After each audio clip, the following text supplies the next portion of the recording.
À partir du moment où vous mettez votre dîn et vos valeurs et votre dogme au centre de votre vie, tout le reste va venir tout seul. Ça veut dire que vous-même, vous n'allez pas vous autoriser à aller vers un domaine qui va empiéter sur votre foi ou sur vos valeurs ou sur vos principes ou sur votre credo ou sur votre dogme. Donc à partir du moment où on met le dîn dans le centre de nos vies, pas que dans notre vie professionnelle, dans notre vie de manière générale avec un grand V, dans les relations sociales que l'on a, dans les relations familiales, dans les relations conjugales, dans les relations économiques, financières, dans tout ce que l'on a comme responsabilité au quotidien, à partir du moment où on met le dîn au centre de nos vies, eh bien on peut espérer avoir un retour de ce sacrifice-là et avoir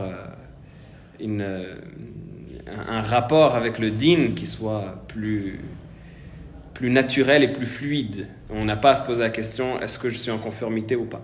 Quand on se pose la question généralement, est-ce que ce que je fais c'est en conformité avec le dîn, c'est que le dîn ça n'a pas été notre priorité. C'est que le dîn ça n'a pas été notre priorité malheureusement. C'est qu'après coup, on se pose la question, un peu comme une personne qui aurait construit sa maison tordue, et une fois qu'il arrive au deuxième étage, il se dit, ah finalement, est-ce que j'ai bien fait les bases? Et il commence à regarder, est-ce que j'ai mis le béton qu'il fallait? Est-ce que j'ai mis les piliers qu'il fallait? Et il commence à, mais maintenant que ta maison elle est tordue, c'est trop tard. Il fallait dès le départ construire sur de bonnes bases pour que ta maison elle soit solide.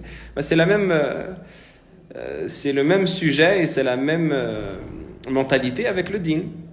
Quand on construit notre vie sur le dîn, on n'a pas à se poser la question après, est-ce que ce que j'ai fait c'est en conformité ou pas? Sur des détails ici, évidemment, parce qu'on n'aura pas la science infuse et parce qu'on aura toujours besoin de questionner des gens de science, mais dans les bases, on n'aura pas cette question-là à se poser. Contrairement à des personnes qui, c'est pas pour blâmer ou pour parler de manière condescendante, mais c'est pour donner une réalité malheureusement, qui arrivent au bout de 30 ans, 40 ans de sa vie et qui se disent, ah, finalement, j'ai pas fait une erreur dans ma vie, moi. Finalement, est-ce que c'est en conformité avec le dîn ce que je fais depuis 10, 15 ans? Et bon, là, je parle des personnes qui ont la trentaine, quarantaine, mais ça vaut également pour les personnes qui ont la vingtaine ou qui viennent de rentrer dans la trentaine, ça vaut également pour ces personnes-là. On construit d'abord sur la base et après, on essaye d'élever des choses qui vont être en conformité avec nos valeurs, pas l'inverse. Pas une fois qu'on a construit, on se dit, ah, finalement, comment je vais faire pour halaliser? Nous, notre objectif, des fois, c'est de halaliser notre situation. Et on commence à poser des questions. Et on commence à interroger, est-ce que je peux changer ça ou est-ce que je peux? Vous voyez? Personne me dit, sauf que là, ce n'est pas trop tard si la personne se pose la question, c'est qu'elle se raisonne et chemine. Oui, évidemment. À nouveau, je ne suis pas en train de blâmer. Il ne faut pas prendre mes paroles comme étant des paroles négatives ou des paroles... au contraire, il faut prendre cela comme étant... faut prendre cela au sens positif. On est tous concernés par ça, moi le premier. Donc, ce n'est pas du tout condescendant ce que je suis en train de dire. Mais c'est juste que c'est une réalité, malheureusement, que quand on construit sur de mauvaises bases, mais on ne peut pas s'étonner que la construction elle soit tordue, c'est tout.